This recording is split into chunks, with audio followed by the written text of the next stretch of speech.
What is up, everybody? Mark on the mic, and welcome back to a fall hunt recap. I'm joined by my good friend, Mr. Dan Johnson, Nine Finger Chronicles, Sportsman Empire podcast network, a whole lot of things. And Dan, we're going to talk about your very recent South Dakota archery hunt. This is my second attempt at the intro, though, because you were lighting a candle. You were setting the mood. Setting the mood. Yeah, I know this is on YouTube, so I'll just hold the candle up.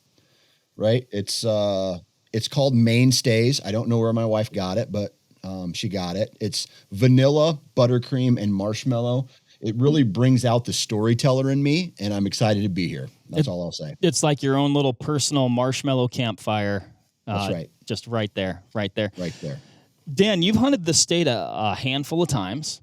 You know, you started doing these Western adventures a few years ago, and you've probably seen a little bit of everything. And so let's jump into maybe a little bit of that, and then what you saw this year, and any tips that you might have for a person that says, you know what, I think I want to do some open landscape Western bow hunting.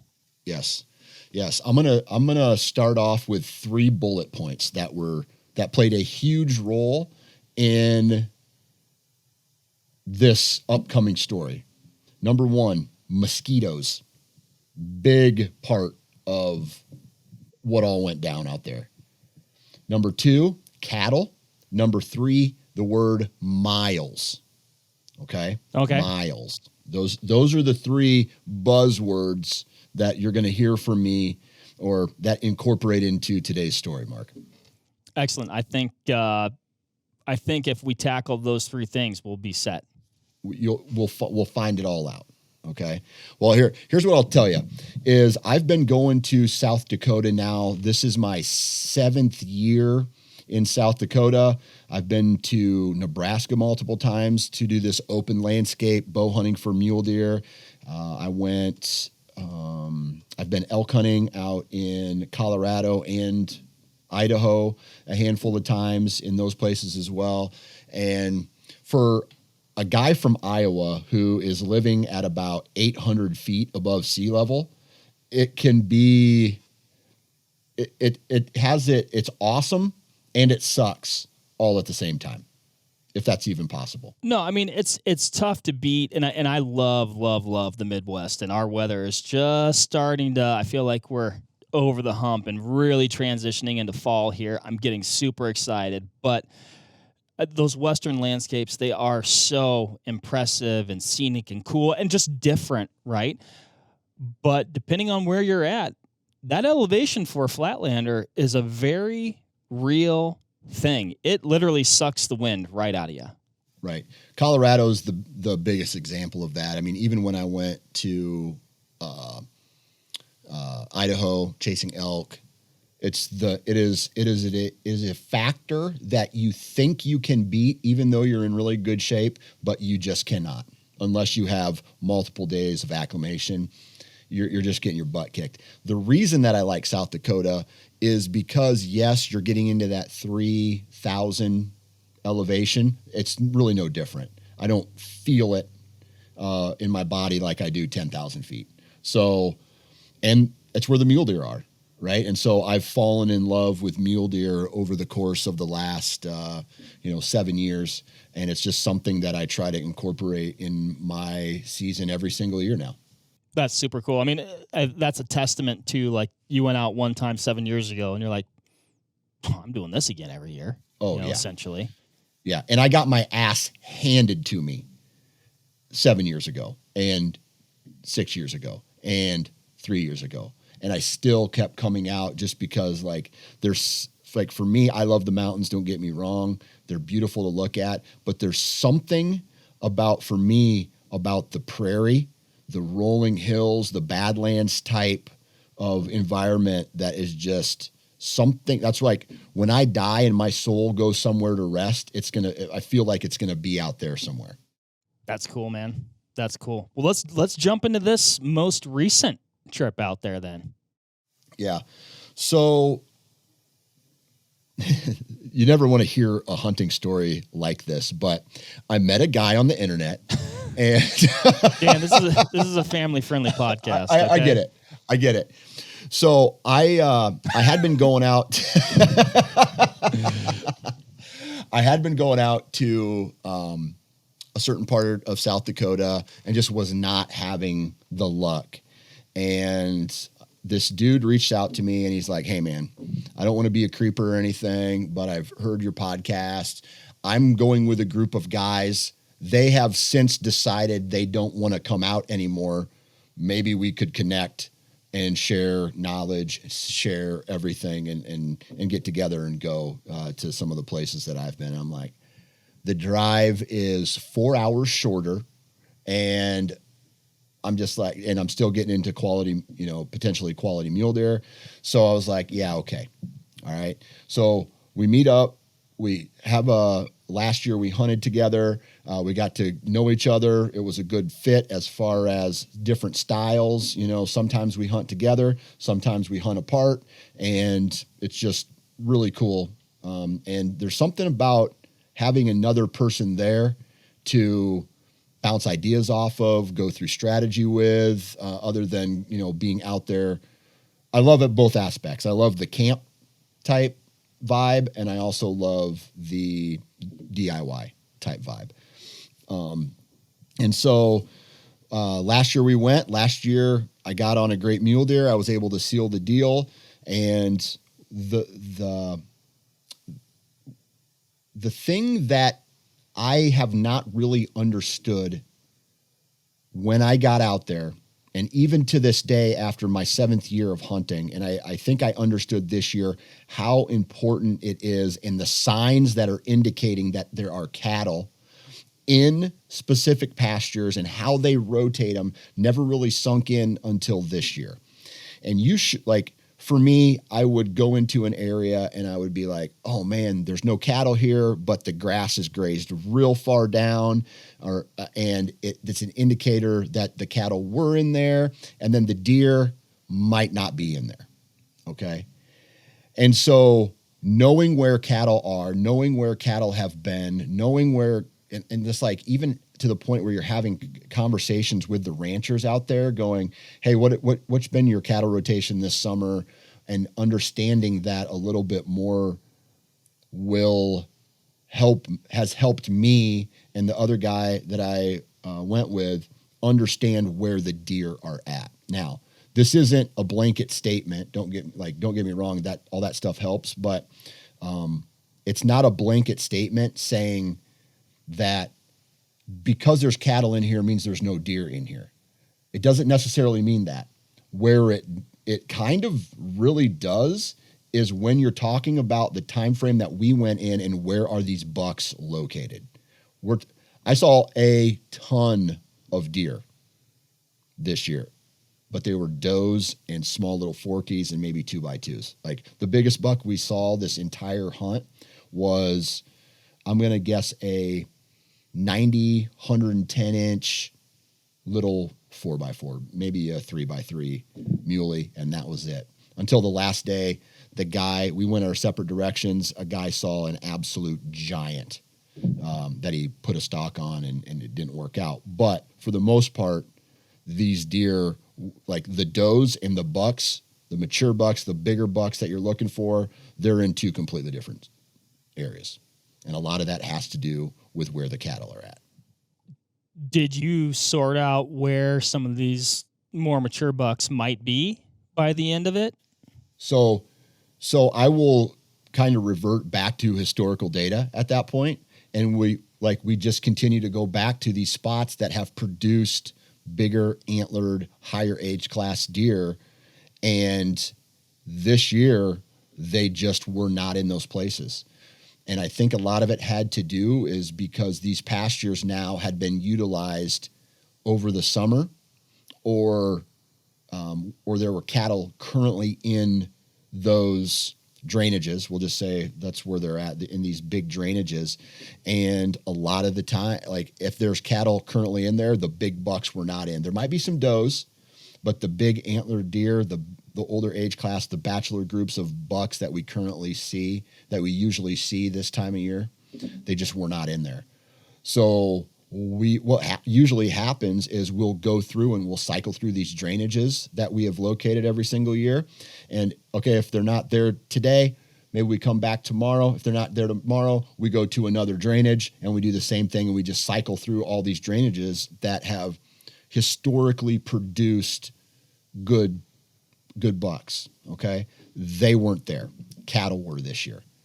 And so this tells us that these drainages are now being used by the ranchers, which led us into going and trying to look at other new spots, other new pieces of public close to where these bucks could possibly be. We'd go one drainage over, we'd go another drainage over, we'd go another drainage over. And we kept doing that, looking for these bucks, but we eventually just ran out of time. And so we found once we found the area where the cattle were not, and I can remember there was a drainage, it was really tight. And what I mean by that is there's some drainages that are big valleys, right? And so then it's still a big elevation drop, but it's not tight. Like it's maybe a quarter mile wide, and then it drops down into a bottom. Where I noticed all the deer were located this year were in extremely tight quarters with big dumps down.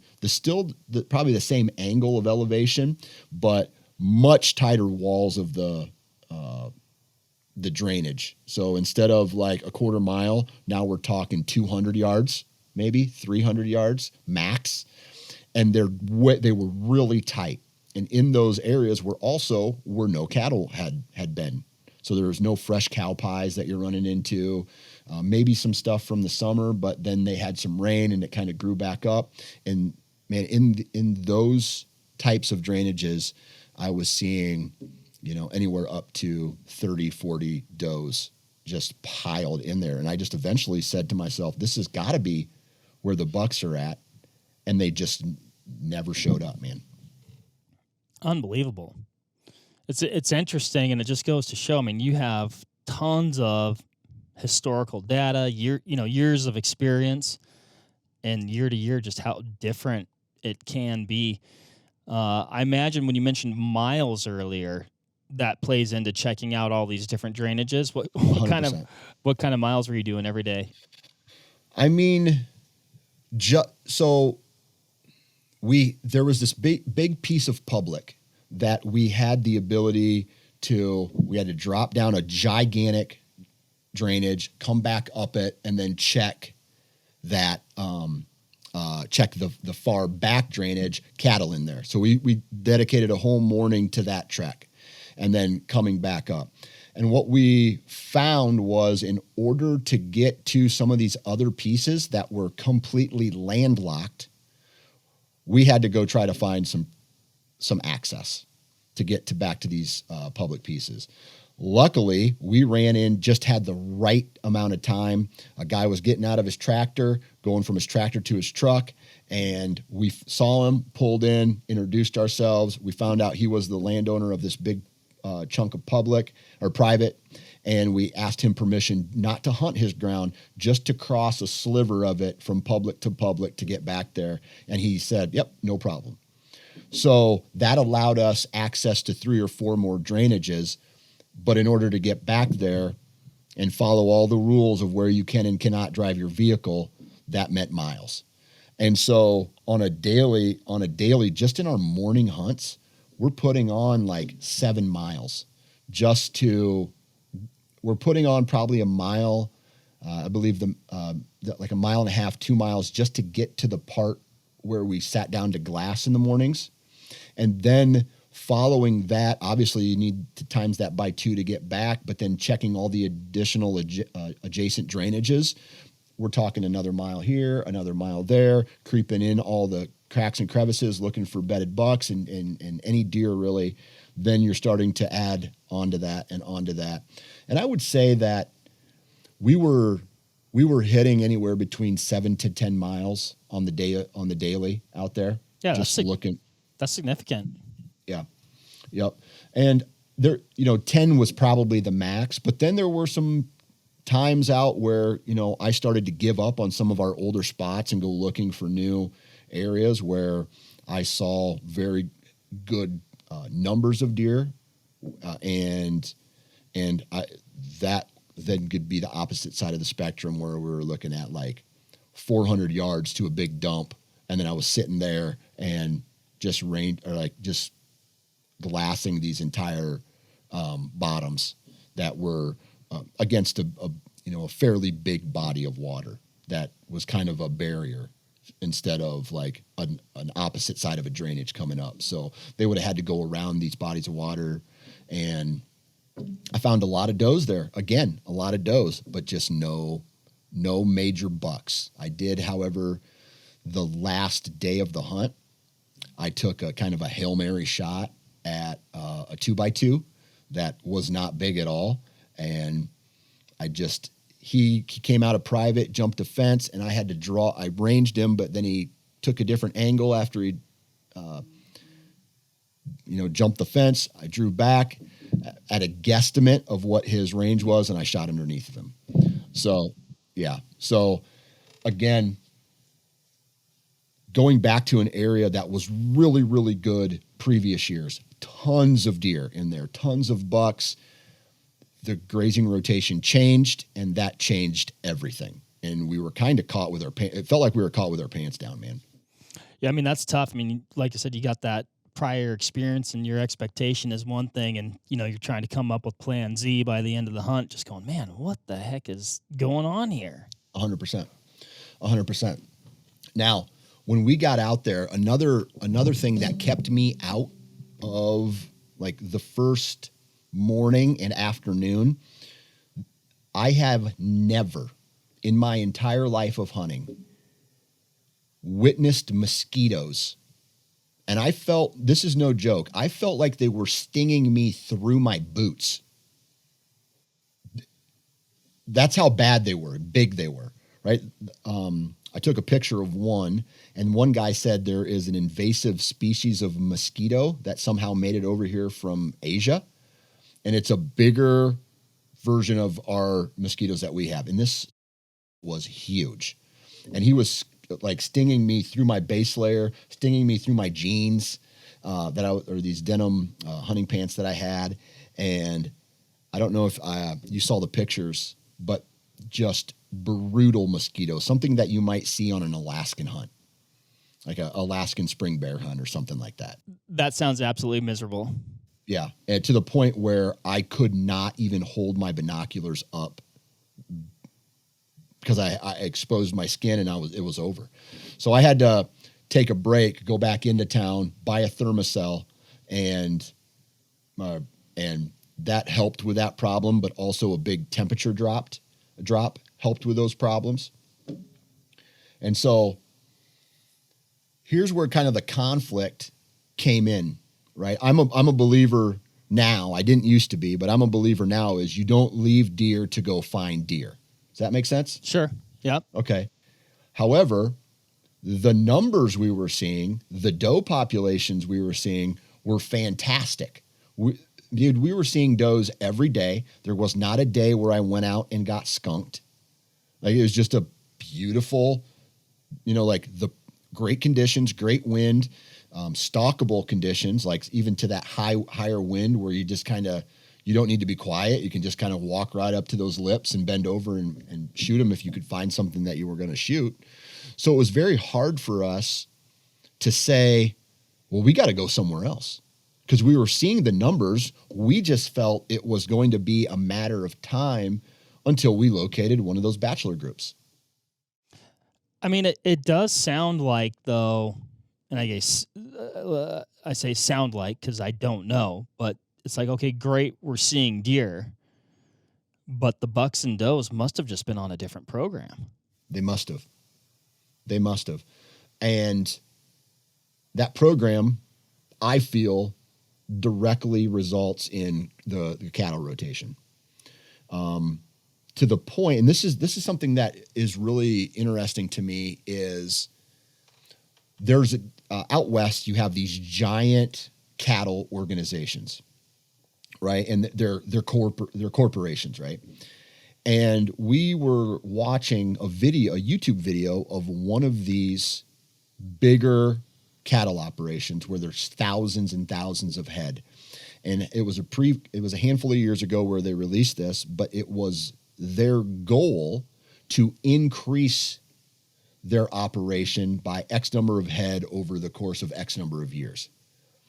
And in this area that I'm sure they have grazing rights to, we definitely noticed a bigger footprint of cattle on the landscape this year, where there would be previous years, even when I was going out before I met this guy in other places, where there were spots where I wouldn't see cattle.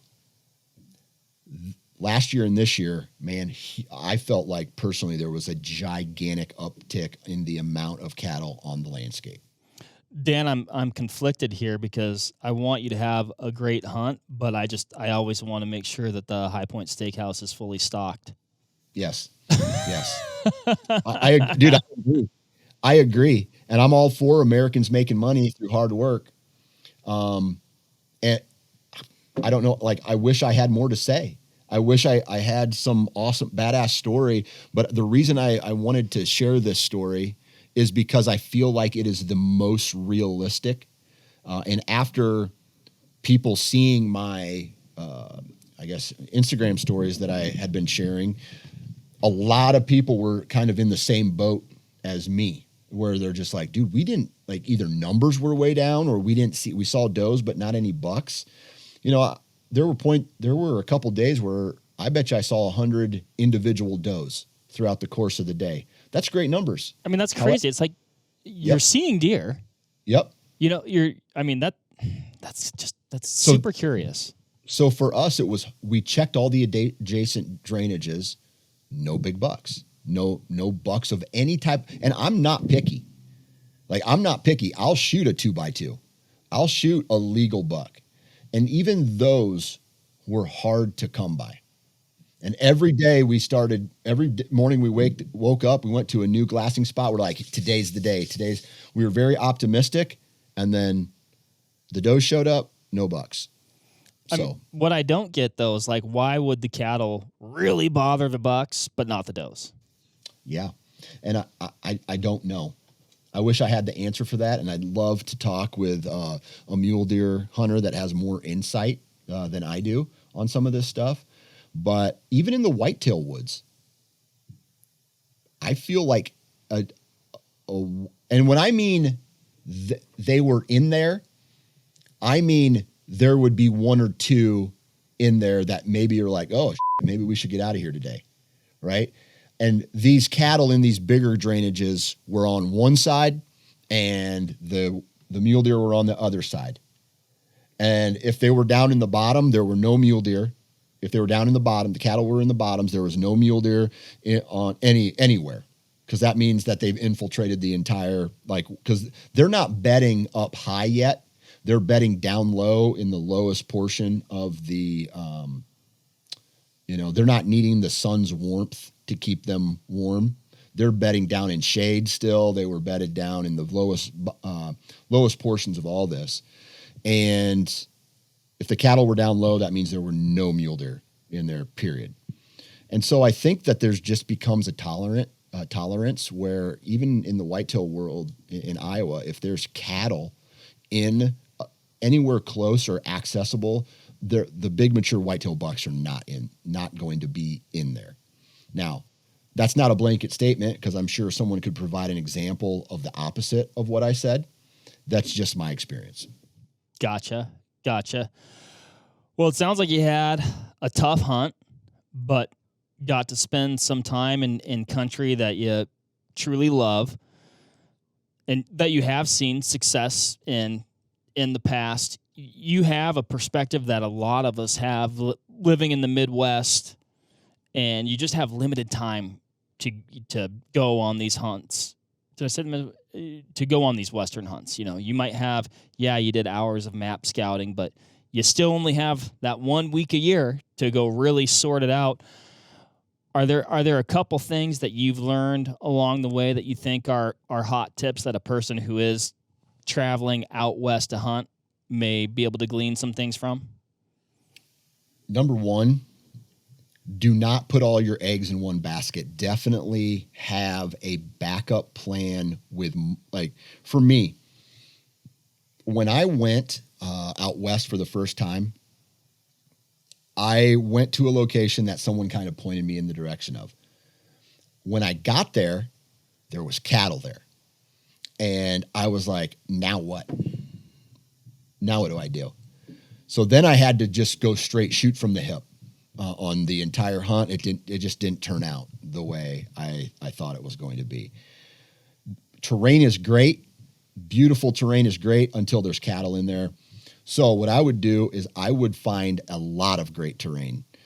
Anytime you have a moment, get on your Onyx, get on whatever mapping device you use, and put together plan A, B, C, D, E, F, G, and then not only hit those spots, but hit the adjacent drainages to those spots to see where, in fact, these deer are at. Also, if you plan on doing that hunt again in the future, during the afternoon, so in the mornings, we would hunt. In the afternoons, if we weren't hunting or we weren't like cruising adjacent drainages, we would go on cattle checks where we would find the pasture, follow fence lines on aerial maps, and then from a distance, if there were cattle in it, we kind of wrote it off, to be honest with you. And so we just decided to not, we didn't even want to put any energy into walking that far to check those drainages if there was cattle already in them, because we, based off the law of averages, would know that they're there, right? Their cattle are there. There's not going to be any deer there or bucks. The other thing that plays, and this is kind of only specific to the environment where I was hunting in the big prairie. Water plays an absolutely huge role, specifically, I want to say natural-ish type water, where not necessarily cattle tanks, because I'm sure that they play a huge role in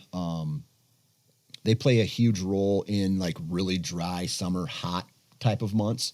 But anytime you can find a dam where they have built a dam that holds water that's there for the cattle, you're going to find some kind of deer sign there if the cattle are not there. Okay.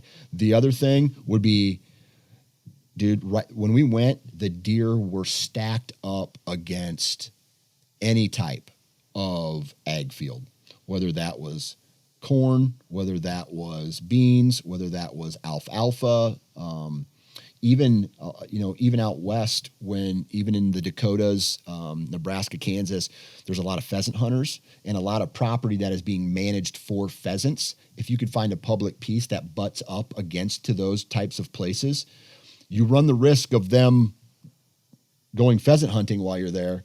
But pheasants aren't the only thing that are eating out of that pheasant farm. There's deer that come up in there as well.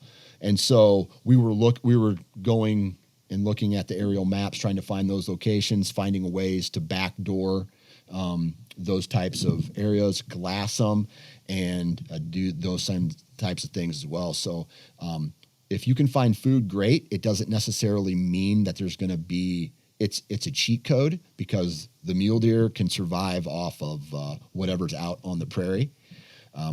But water seems to be a key indicator, and not just on the properties that you hunt, but on the neighboring properties. So if there's no actual water where you're hunting, look around on some of the private. There would be some very close water sources, and they were going back. And it usually we weren't even really wasting our time in the afternoons. Mornings is where it was at. Gotcha. Well, Dan, I'm bummed you didn't get one. Yep. But also, I mean, we truly do learn as much from our successes, our successful hunts, as we do from our unsuccessful hunts. I mean, you've got new perspective on an area you've hunted multiple times, right? So, I mean, it's really cool. I appreciate you sharing this hunt with us and what you've learned along the way. And I can only imagine it has only fueled your fire, and you are just as ready for next year as you were this year. And maybe there's even a little bit more fire lit. So, 100%, 100%. That's the cool thing about hunting. I swear, hunting and fishing, I swear it's like the ones that get away. That's what keeps you going as much as anything else. But well, thank you again, Dan. Appreciate you sharing that and all that great info. Thank you, everybody out there, for listening. That is your fall hunt recap with Mr. Dan Johnson. Hopefully you're out in the field somewhere. Maybe you're on your way and you're listening to this and maybe getting a glimmer of information that's going to help you on your hunt. So until next time, happy hunting and shooting. We'll catch you on the next one. Bye, everybody.